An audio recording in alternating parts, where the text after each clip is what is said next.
So, nostra culpa. So, our fault. Yun ang ibig sabihin nun. Kasi yung mea culpa, my fault. Nostra culpa, kasalanan ng grupo ng tao o maraming tao. So, paano ko nalaman tong term na to? Well, naalala mo si dating Secretary Manny Piñol na yung corruption daw huwag isisi sa mga nagdaang presidente at kasama na si Presidente BBM ngayon. Kailangan yung mga voters pa rin.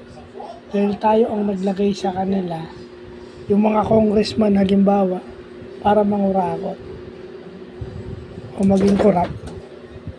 Ma!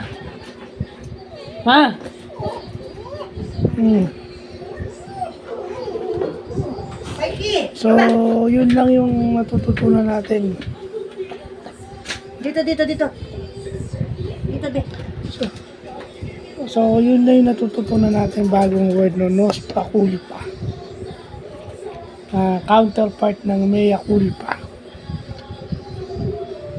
So, yun. Bagong vocabulary lang.